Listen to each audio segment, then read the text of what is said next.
Me duele a veces ver cosas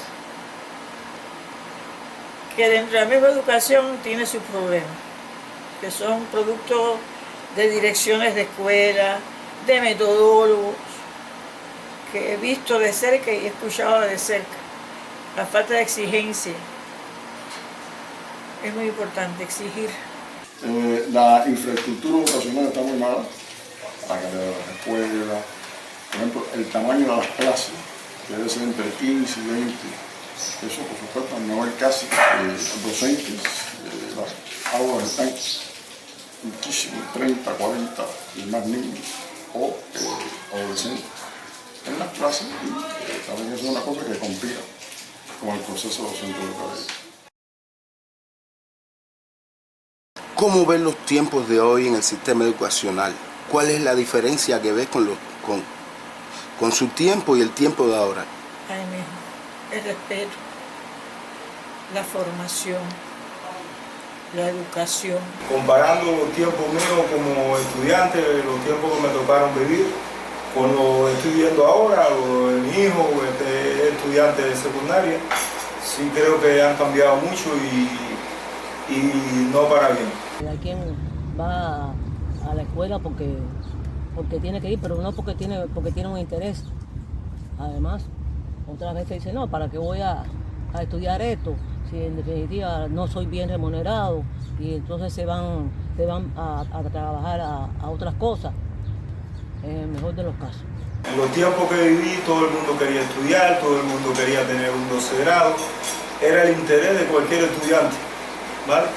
Ahora las cosas han cambiado mucho, el estudiante por lo menos en el factor en lo que es la primaria, sí, todos los niños estudian, son niños inocentes, no tienen esa noción de la vida como ya lo de secundaria, nivel superior. Y muchos niños ahora en estos momentos se pasan una semana, 10 días sin ir a la escuela porque los padres no los mandan a la escuela. ¿Por qué? Porque no tienen un pan para desayunar, no tienen un vaso de leche, no tienen un alimento adecuado para ir a la escuela. Y todo eso afecta el nivel escolar, afecta la educación. Ahora, otra cosa, ya el estudiante de nivel superior, muchos dejan la escuela porque no tienen ese gran interés que había antes de estudiar. Y muchos creen que es por gusto estudiar en este país y muchos dejan la escuela. Principalmente la mayoría de los niños jóvenes no quieren estudiar porque ¿qué pasa? Aquí, en Baracoa, se pasan tantos años estudiando, gastando ropa, zapatos, y al final van para su casa sin un empleo, porque no hay empleo aquí en Baracoa para nada. La mayoría de muchachos trabajan, se pasan los años estudiando por el gusto, porque van la mayoría para su casa a sentarse de vago porque no hay trabajo.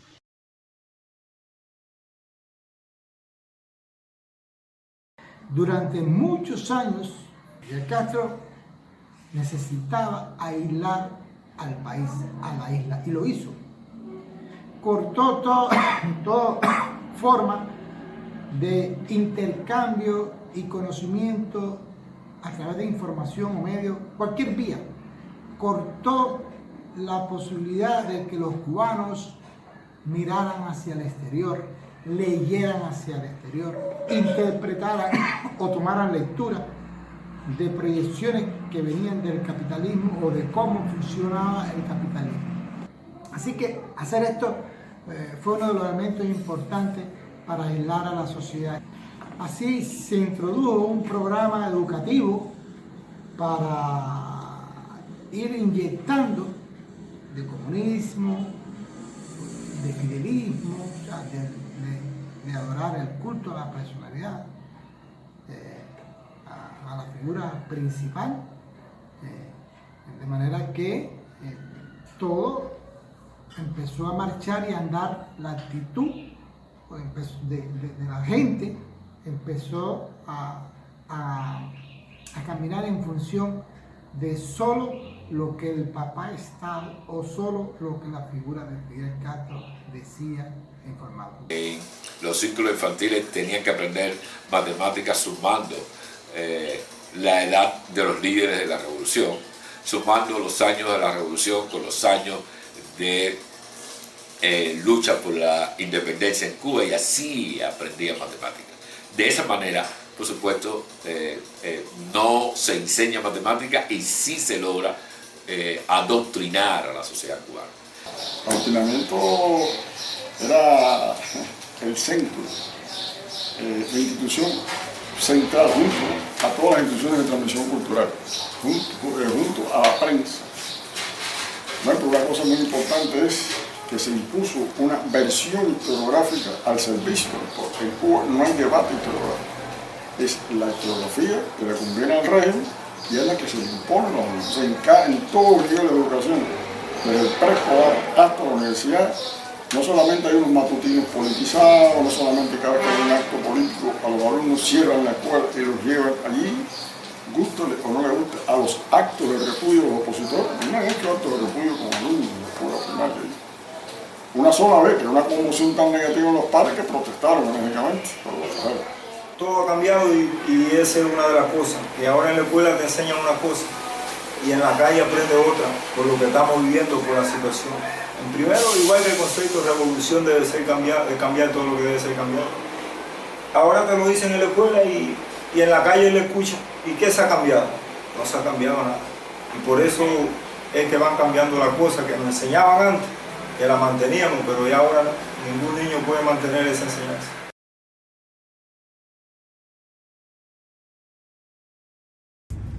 El sistema educacional hoy en día se ha perdido la fuerza moral esa, sobre todo de los profesores. Que un profesor antes lo regañaba a uno, le decía algo, y era un respeto que uno sentía por ese profesor.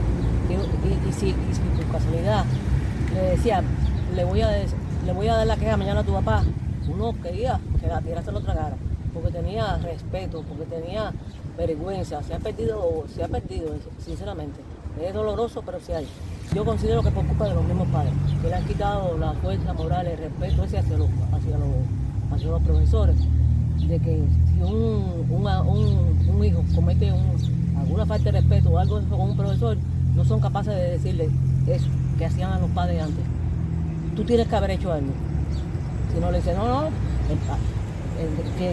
que él no tiene que estar haciendo caso al profesor, porque si ese no es tu papá, ese no es tu mamá, y entonces eso se ha generalizado un poco. Yo soy misma de que están embarazada con mis hijos y ven una guagua y he tenido que irme de pie porque nadie me brinda el asiento. Y con mi niño chiquito en brazos nadie me brinda el asiento tampoco.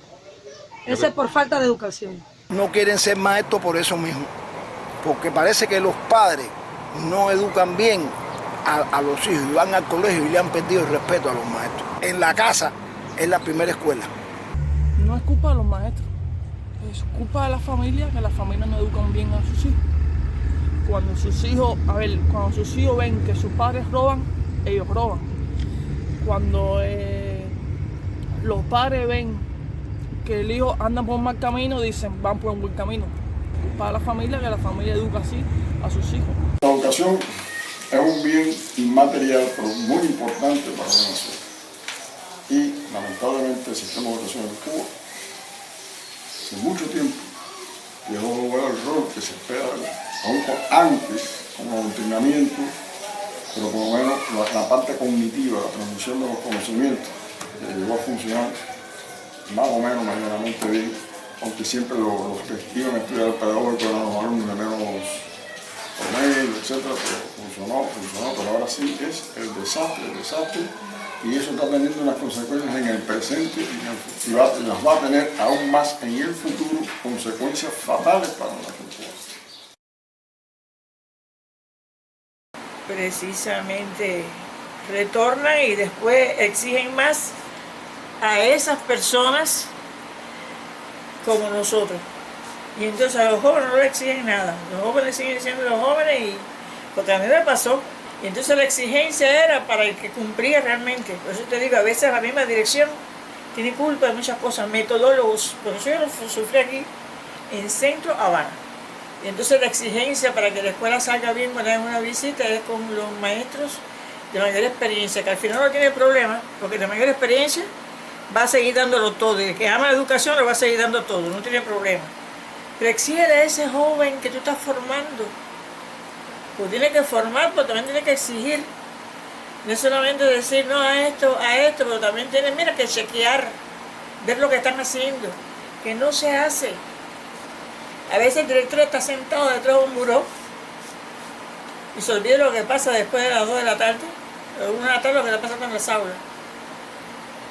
La mayoría de esos jóvenes están con el celular. Eso lo viví yo. Y esas son cosas que no se debe permitir en una escuela. Pero primero tiene que ser ejemplo. Si no eres ejemplo, no puedes tener moral para exigir. Y eso es una cadena. Y ese es el problema que tiene educación. Esto es una cadena. Si no exiges, si no tienes moral, no puedes exigir. A lo que ha sucedido con muchos trabajadores profesionales, el maestro es uno de ellos que ahora mismo tienen un salario que no es acorde a lo que se necesita para vivir y muchos encuentran trabajo en MIPIMI, donde quieren y se van. Y muchas escuelas falta de maestros por eso mismo, porque no alcanza el salario de un profesional y muchos se van de educación. Los docentes, tanto de primaria, lo que ganan son 3.500 pesos, como de nivel medio, que lo que ganan son unos 5.000 pesos, se han ido. Por ejemplo, tengo conocimiento, hay escuelas aquí en la municipalidad que hasta la directora tenemos que cubrir, impartir clases, porque no puede más. Por 3.500 pesos enfrentado a un aula, como están los niños, realmente eso... Muchos no le alcanza el dinero después para...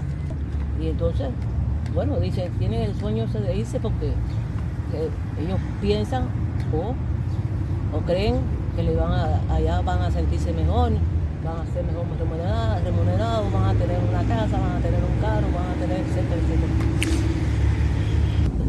Los profesores nuevos. Algunos, no todos, pero se gradúan, como yo le digo, por graduarse. No porque sienten amor por la profesión. Y eso hay que sentirlo. Hay que sentirlo. Yo cuando veía a un paciente lo trataba con todo el amor del mundo, con toda la paciencia. Y eso no ha perdido.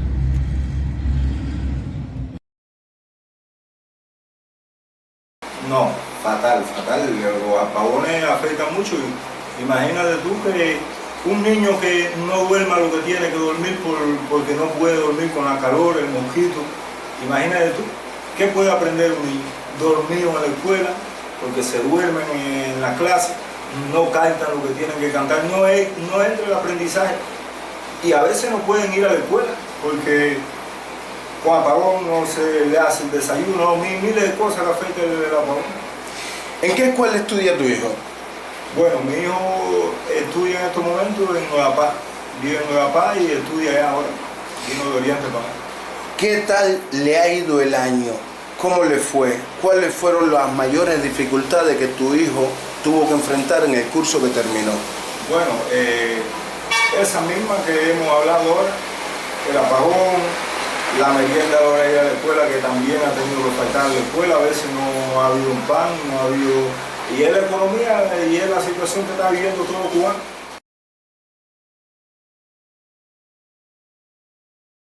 Hay que hacerlo todo.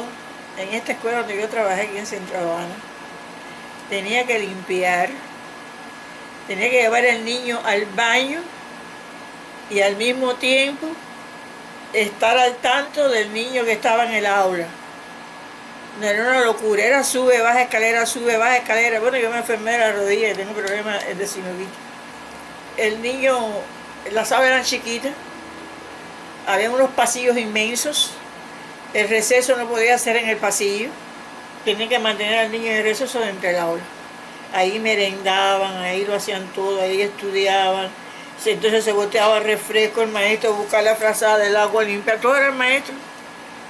Todo era el maestro. Y antiguamente había auxiliar de limpieza para atender esas cosas, porque el maestro es el maestro. El maestro es el maestro, no es que tú puedas ayudar a un trabajo voluntario. Pero, ¿quién ayuda al maestro a hacer la preparación, ¿cómo se llama? A preparar sus clases? Nadie lo ayuda. En muchas escuelas que lo he vivido yo, tienen profesor de computación y es para sentarse y conversar y hacer cuentos. Y no daban la clase de computación y no pasaba nada. Igual pasaba con otras especialidades, que para qué decirte. Entonces, ese turno de computación, el profesor no entraba, pero entonces se lo tenía que agenciar el maestro. Hoy en día todo es el maestro. Eso exactamente en estos momentos por la edad te dicen quiero ser esto, pero en sí nunca se sabe lo que quieren hasta que... Pero lo de abandonar el país, pues, todo niño de esa edad se lo pregunta y te dice que quisiera vivir fuera de este país. ¿Y qué te parece eso de? Sí, el día que tenga la posibilidad, sí, bien por él. Si no recuperamos las bases de la tolerancia, de la apertura, de la pluralidad y de la diversidad, no vamos a tener un sistema educativo de primer nivel, que se adecue a las demandas de una sociedad que al mismo tiempo es plural, lo cual significa que la educación tiene que abrirse a distintos modelos de enseñanza y al mismo tiempo que conecte a los sistemas educativos, el sistema educativo cubano con los sistemas educativos en el mundo, de los cuales Cuba está totalmente divorciado y está en una fase, digamos, casi preliminar. Tenemos a pedagogos como Enrique José Barona, por ejemplo. Tenemos muchos pedagogos importantes que realmente dejaron un legado y el castrismo no solamente rompió, sino que traicionó lo mejor del legado de la pedagogía cubana para imponer un sistema comunista utilizando la educación como una de sus instituciones fundamentales. La educación, si no tienes amor, no camina. Si tú trabajas por el dinero nos hace falta todo, pero tú no puedes trabajar por dinero. Tú tienes que trabajar, mira, por lo que tú sientes. Es lo que hace falta.